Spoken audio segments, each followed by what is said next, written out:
One of the extended problem from the linear regression is a branch of robust regressions.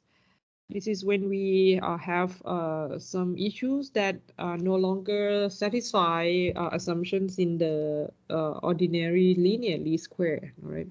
So in this particular lecture, we focus on the problem of outliers. Okay. Outliers can be in the measurement can be outlier in the x direction and y direction.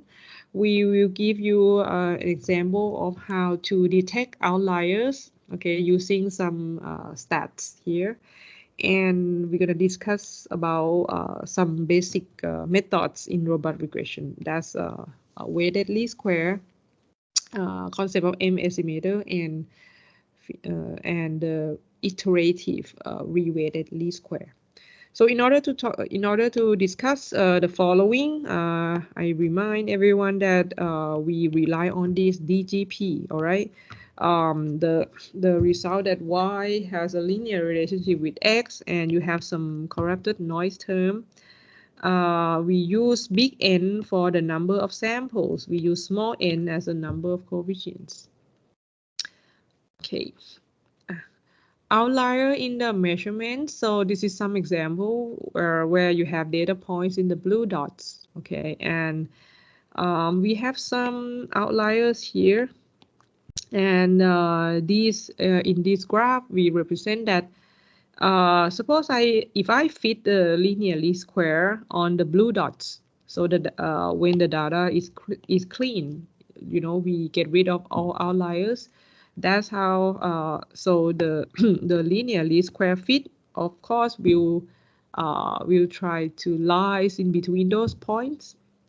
But when you also include the outliers, the result of fitting kind of deviates from the original straight line. So because it also try to reduce the distance, you know, between the model, the straight line, and the outliers. Okay. The term robust regression, as I say, that is kind of a broad term to fix the problem that violate least square assumptions. And just in this lecture, we focus on the problem of outliers. The robust least square is also the term that refer to the problem where the linear least square here, when your x and your y, if it's uncertain, all right, if belong to some uncertainty set, all right, or if your x is random, you want a model with some distribution, that branch of method is also called robust least square as well. Okay, but it's not covered here in this lecture. Here in this example, I illustrate the outliers in the y direction, the vertical direction. Okay, this is the telephone data set. These are the number of international phone calls from Belgium during those years. Okay, and you see that during this period, okay, it seems that the values in y, they're kind of off the main trend. Okay, what happened was that another recording system was used, and it actually, instead of measuring the number of phone call, which is in the unit of 10 of millions, instead of that, it record the total number of minutes. And that's why the values in the y kind of extremely high here. And see that you see the same result, that if we fit the least square with a full data set, also this straight line it looks like as if it's pulled upward. It's pulled upward, that they try to minimize the residual between this outlier and the straight line as well. On the other hand, if we already know that, oh, this is outlier, it should be excluded from the fitting. Okay, the result fitting is given by the purple line, which is good, right? Good fit. In this slide is another example, outliers in the X space. Okay, this is also again another famous data set. We call it a star data. This is Hertzsprung-Russell diagram. You have 40 stars in the space, and what they measure is the star intensity on the y-axis. That's the response, and the star temperature. Okay, and we see here that it seems that it's look as if the star data are clustered into groups. All right, all these they are around five star. Okay, they are clustered a little bit far away from the majority, which is the blue ones. Okay.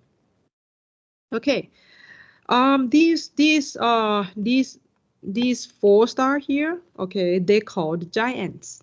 We will see later, okay, that these stars, these are called leverage points. Okay, we will go to the definition of this. Actually, they are not errors. They're just that these data points, look at this, they are drawn from different populations. Okay, the main population is here. This is just like the other group. So when the values of the predictors are they are off the main group. Okay, we call these points as outliers in the X space. Okay, for the outlier in the Y space, okay, when you have vertical outliers here, the typical residual analysis can provide some suggestions, some flag, all right, for you to give a warning that okay, these are observations that you should take a look. All right, so when you run a linear regression, okay, from this setting, we have notation that residual is y minus y hat. All right, we call it a raw residual.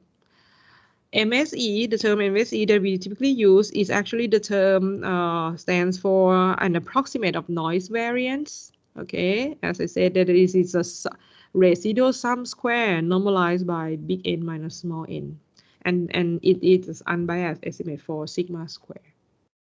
Okay, so if you look at the residual, which is a vector, right? Okay, so you can standardize the residual. The first way is the standard one. You can normalize it by normalize it with the standard deviation is divided by S. Okay.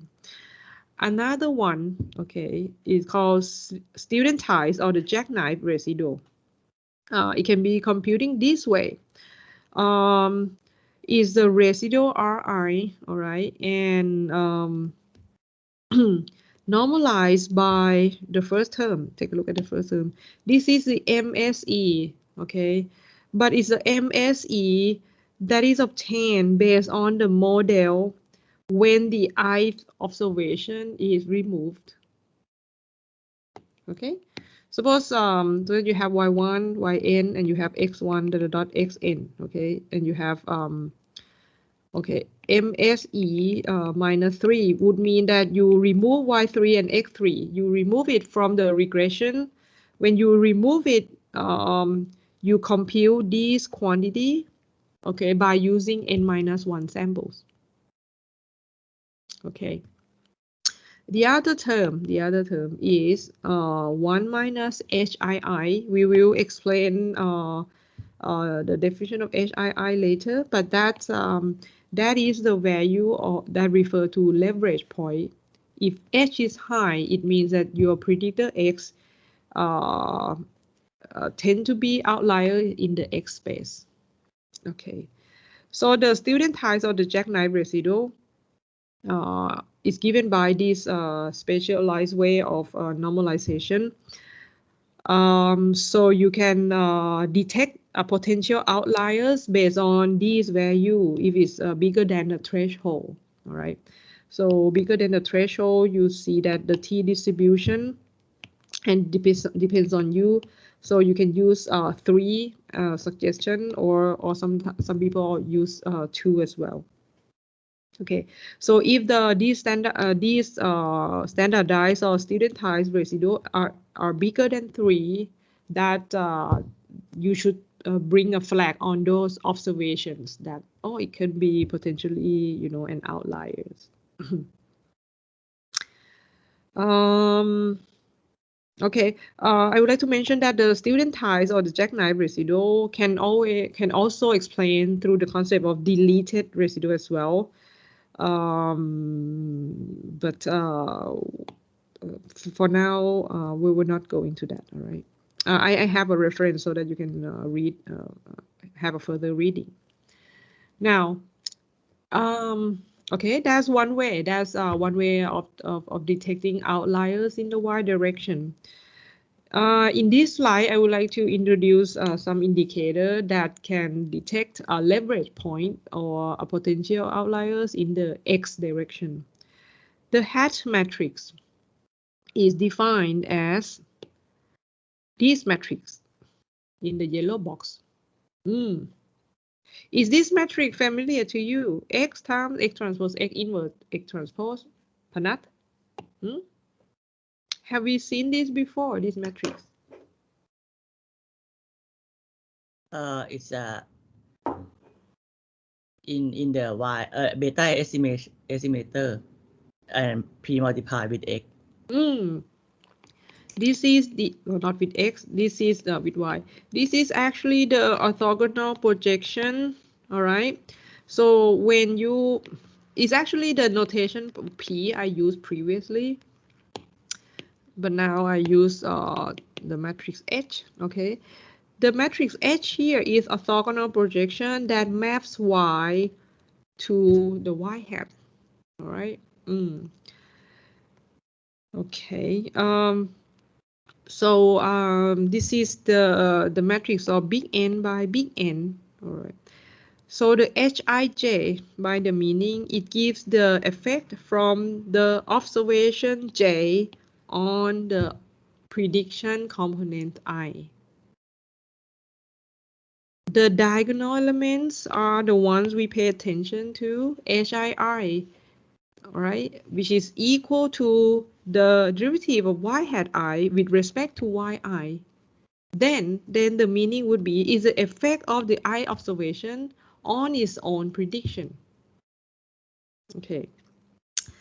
We have this mathematical property on the H matrix, all right?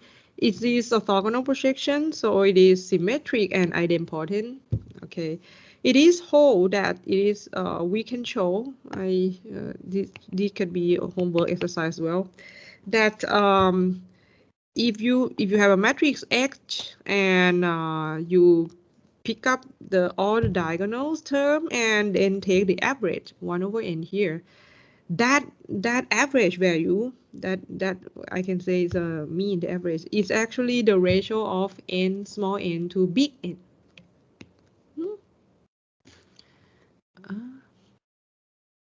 The screen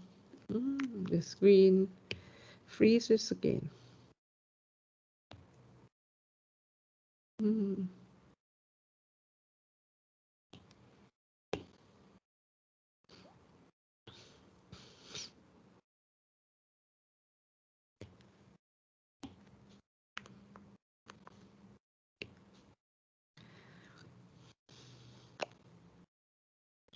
Okay, and then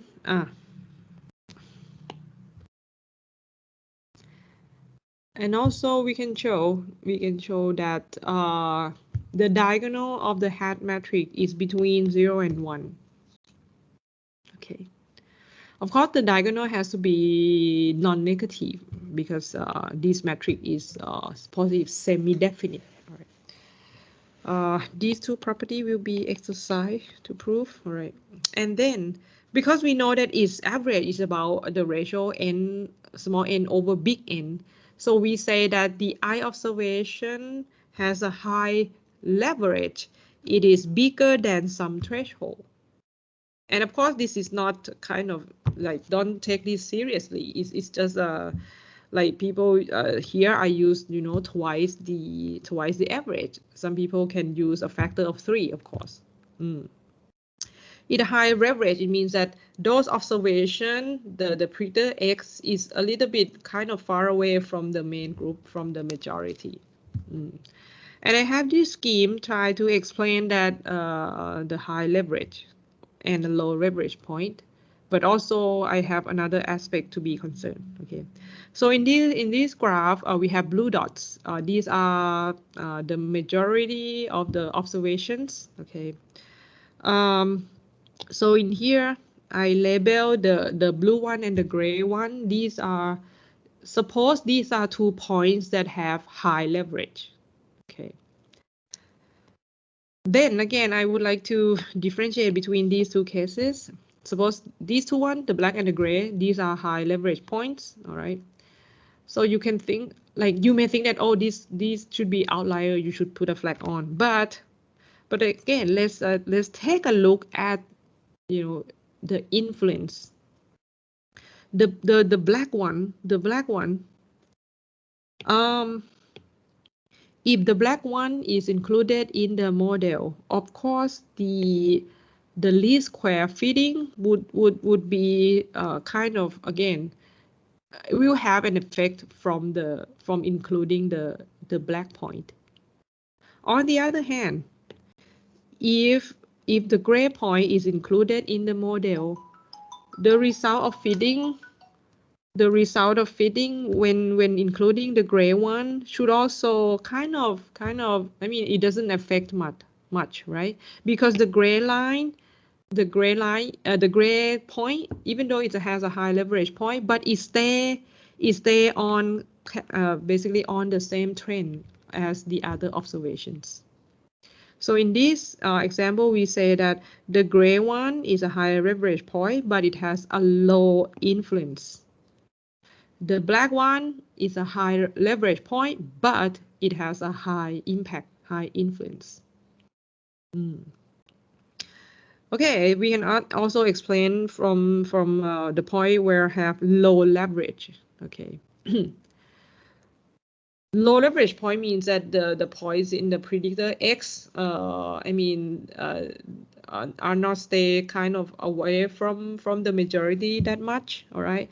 Again, a low leverage point doesn't mean that it doesn't have impact. Right. For example, look at the red one.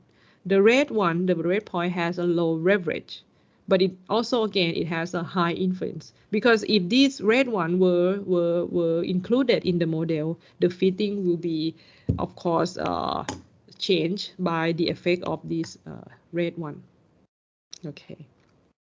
So the condition where we determine or examine about the leverage point, as you can see that we only compute from the diagonals of the hat matrix. And the hat matrix contains only on the predictor variables. All right, which means it doesn't take into account the measurements Y or in the response variable here. Here I test the results of the hat matrix from on the star and the telephone data sets.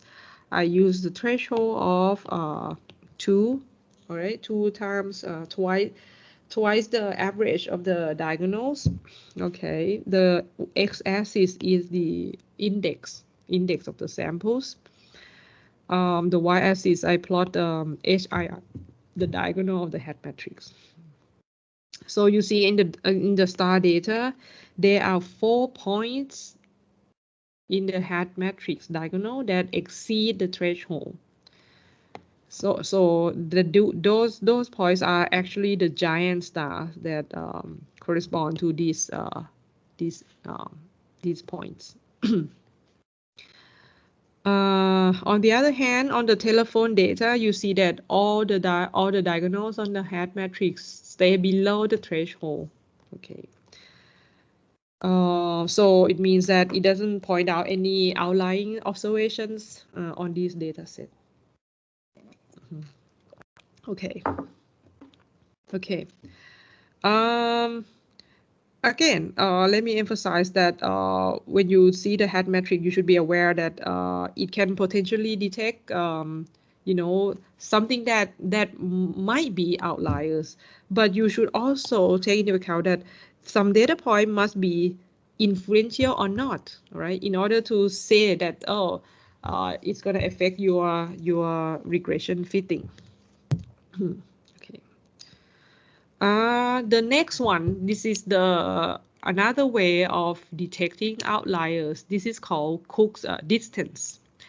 It's a distance that measure. Okay, let's look at the definition first. The definition is this. Okay. We have y hat. This is the fitted response vector when all the data are included. If we use the notation y hat superscript minus I, which means the ith observation is removed when you fit the model. Okay, and then you use that, for example. So if this beta hat minus I, it means that the I data are excluded. All right, and then you use a full regressor matrix again to multiply with beta hat minus I, and that gives you y hat minus I. Okay, that's the meaning of this one. Okay, and divided by small n, the number of coefficients, the estimate of the noise variance.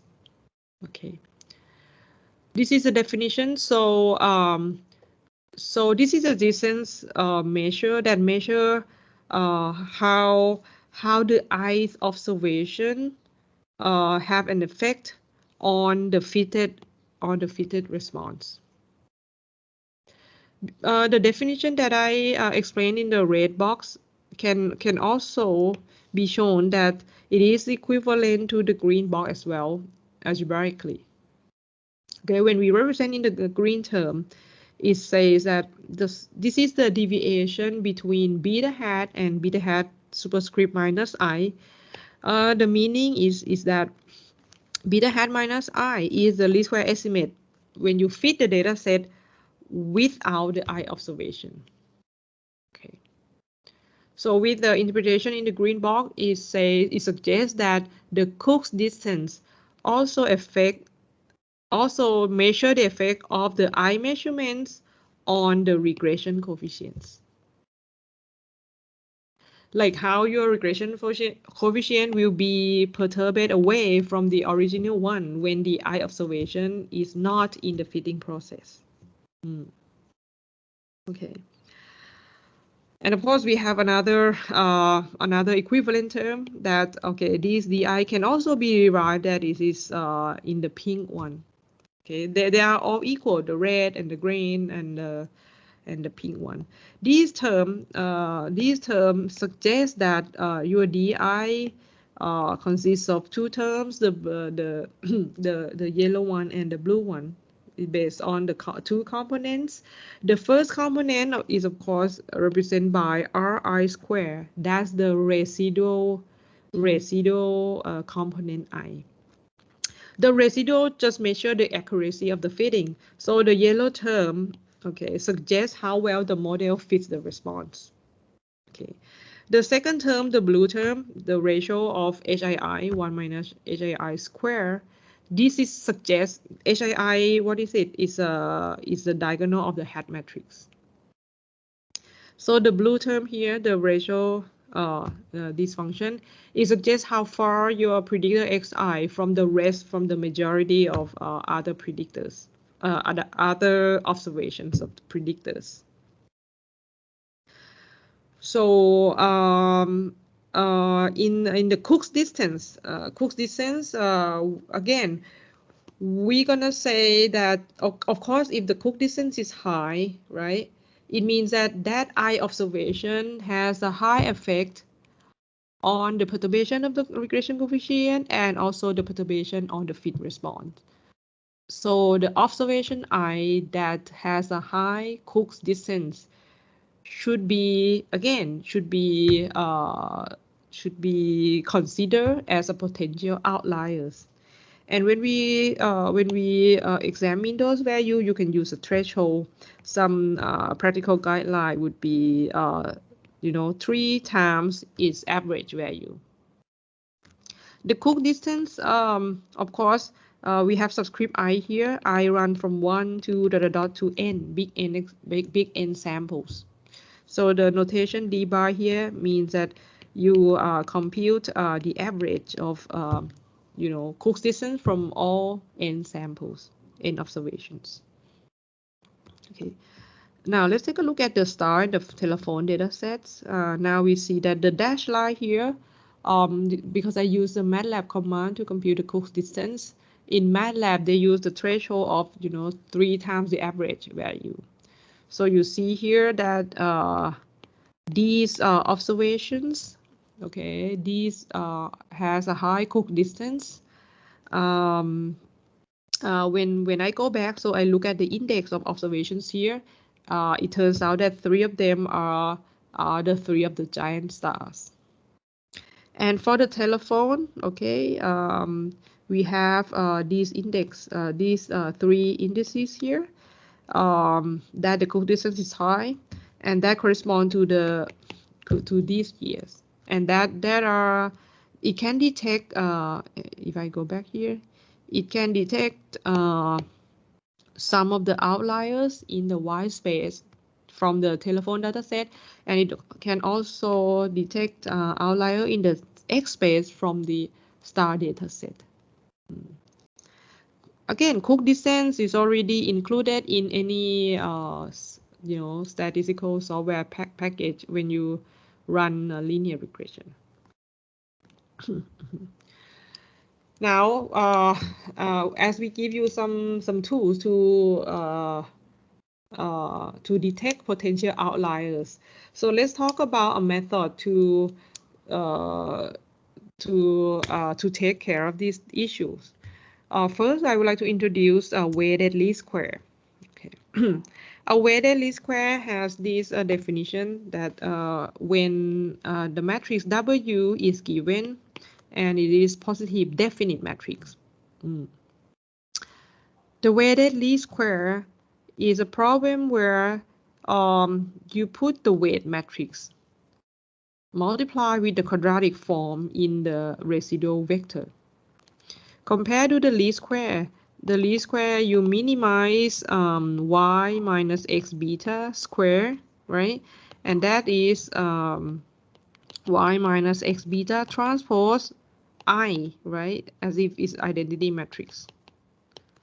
So the weighted least square just modify this, give you a room to improve here. Instead of identity, just say that it's W.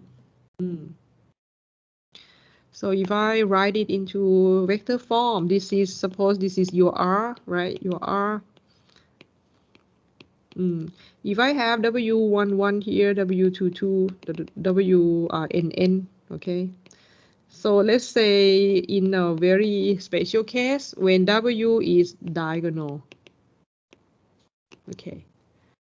When you multiply everything together, multiply R and the diagonal form of the weighted matrix, that would be the sum of WII RI squared. Which means it gives us a extended problem, because in the least square here, the weight that multiply to each residual I is unit. They are all the same weight, right, for the least square. But for the weighted least square, you can allow your problem to be flexible. You allow different weight on the residual I. Okay. The mathematical of the weighted least square, if you set the gradient of these cost objectives, set it to 0, it gives us the modified normal equation. Please verify, right? Please take the gradient and verify. Instead of the linear least square, that the normal equation is this one. Now you see that it has the weight appears here. So the solution, as long as X is full rank and if W is a positive definite matrix, this matrix is invertible. So the weighted least square solution is given by this. Just take the inverse of this coefficient and multiply on the right hand side. Okay. All right. Let's see some more interpretation. Suppose I have data points with outliers given by the blue dots, the solid blue dots. If I know that the index 3, 9, 10, 3, 9, 10, these are potential outliers, and actually if I know that they are outliers, I don't want them to have so much influence on my residual on my regression fitting. Okay, so now as a user I define my weight matrix as a diagonal, okay, of m entries. Suppose I have m data points. All right, in the least square objective, as we show here, this is the cost objective, this is residual I, this is the weight. And then what's the meaning? If I want them to have less influence, okay, then I should care less about the residual component 3, R3, R9, R10, right? So when I have the cost objective like R1 square, R2 square, you know that for the least square, you minimize the sum of the residual square.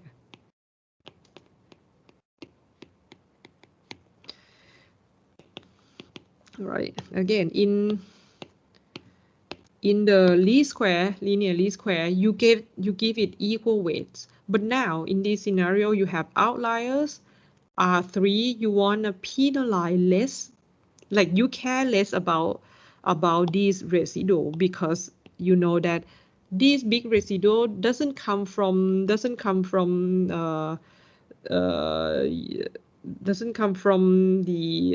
quality of your model. It actually comes from the result that, oh, this point is outlier. So when you care less, you put big or small penalty here, Trung. Yes, Ashan. Yes. Can you repeat that? When I know that the component 3, 9, 10, these are residual that come from outliers, all right? And you don't want outliers to have more influence on your fitting, which means you want to fit a straight line, right?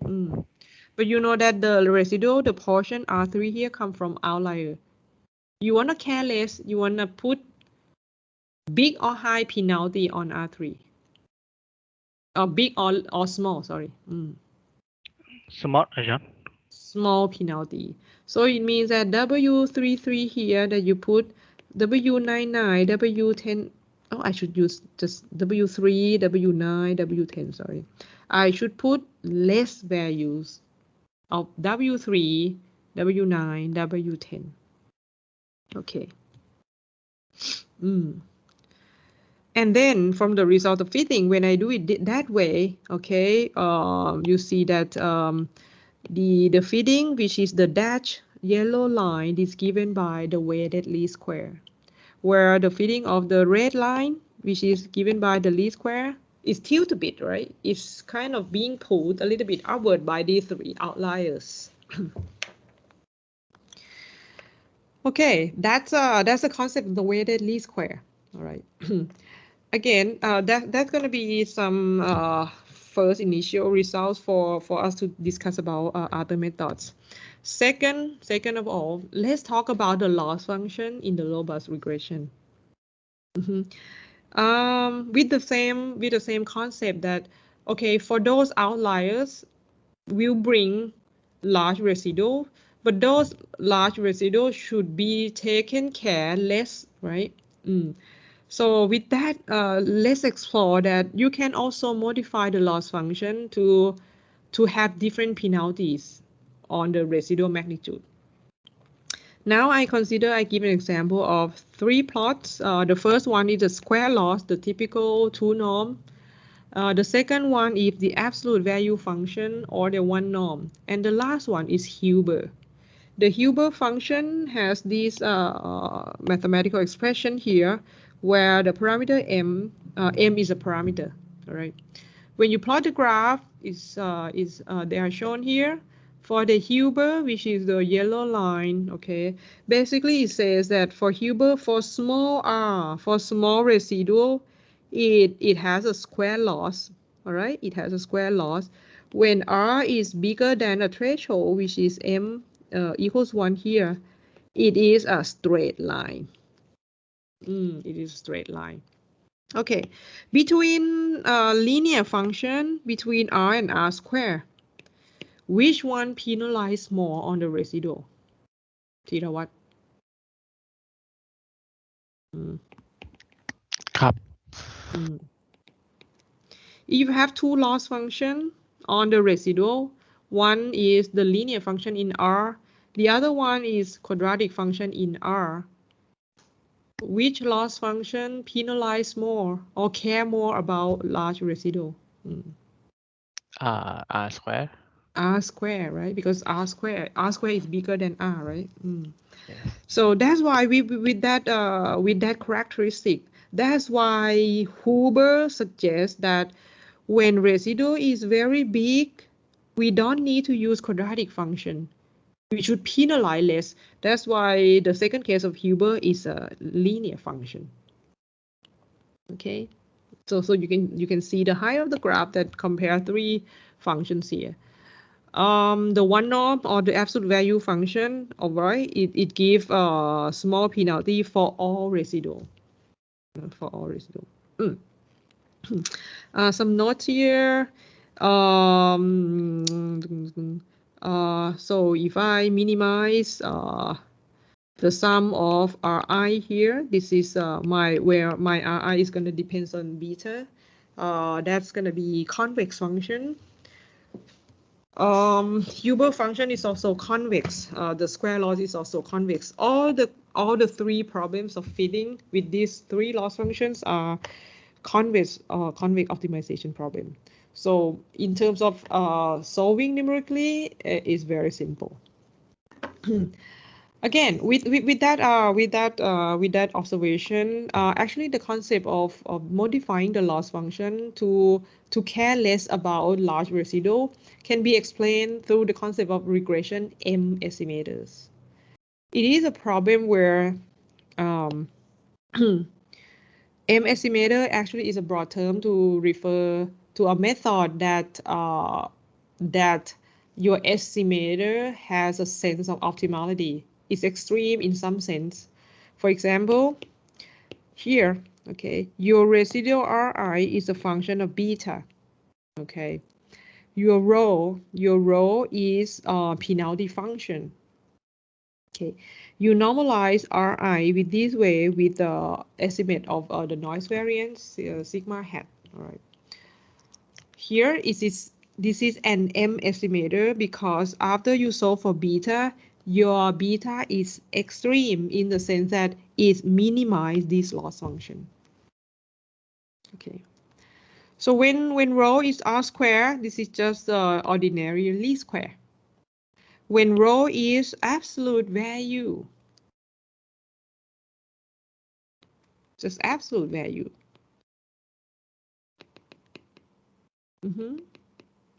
Right?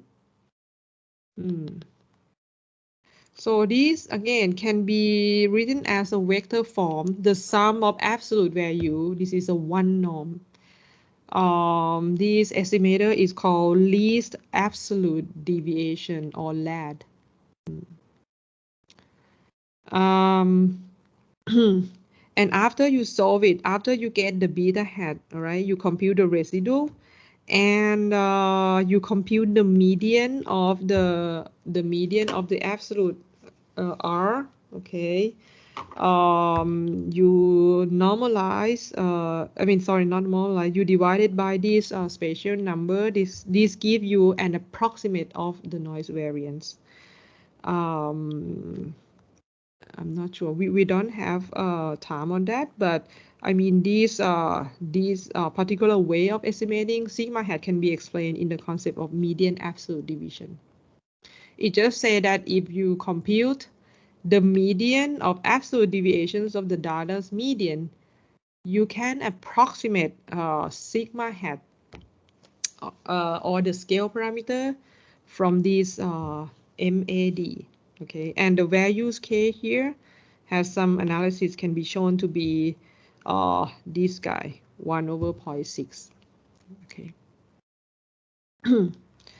The last method, okay, that has some motivation from the previous two. This is called iterative reweighted least square. This is a problem where it's already implemented in, especially in the MATLAB. All right, when we talk about the robust regression, it starts with the ordinary least square, compute the corresponding residual. All right, you compute the leverage values, the diagonals of the hat matrix. Compute the adjusted residual, and standardize using some constant K, okay, some constant K from the tuning constant. This is a standard deviation of the noise variance that obtained from, as I said, that I obtained from the median absolute deviation. Okay, when you normalize the residual in this way, okay, still. Now it comes to the important part. The normalized residual, when U is big, okay, when U is big, think about this U as a residual. When U is big, what you should do in terms of the weighted least square, you should use smaller weight, right? So we come up with this weight function. How can you vary the weights according to different values of standardized residual? And many choice of them in the library. The default one by square, okay, this function. I have the graph, all right. Of course, big U, all right, big U is going to be, because this is 1 minus U squared, big U is going to be small w, all right. When U is, because U is already standardized, when U is big enough, then the threshold, you give 0 weight, actually. Like you don't care. 0 weight means you don't care about those observations that has large residuals. Okay, all those weights function as the options in the library has these graphs. The x-axis is the standardized residual, and the y-axis is, of course, the weight function. All of them have the same relationship, is that, okay, like large U, right? Small weight. Okay. Let's take a look at the one here. The yellow one, all right, the yellow one and the bi-square one here. They have one thing in common, is that when the residue is big enough, the weight is set to 0. Okay. Now the process continues, all right. We compute the standardized residual, we compute the weight function, and then we compute the robust estimate, which is the weighted least square. And then we estimate the weight error. And there's some criterion that you need to perform, that you need to check, because this iterative reweighted least square is it runs in iteration. When the fit converge or when the maximum number of iteration is reached, you stop it. Otherwise, you continue, go back to the second step. Okay, I would like to show the results. Okay, on the telephone data, we have least square is the worst one, right? Because it has effect on from the outliers. Huber L1 iterated weighted least square, they are all kind of perform well, which means they tend to be neglect the effect from the outliers. For the star data, you see that for the star data, the problem is with the observation here that are kind of, you know, these are kind of the different population. These are star like giant star. Okay, so you see that even though you perform the robust regression like Huber L1 iterated weighted least square, it still give you kind of a bad fit. And we show you this blue one. These come from the method that is called LTS. All right, that probably I don't have time to focus to discuss here in the lecture. LTS is referred to least trimmed square estimator. The principle is basically just find a subset of selections with a small residual. Basically, if the algorithm can find only this subset of observations, now you get a pretty good fit here.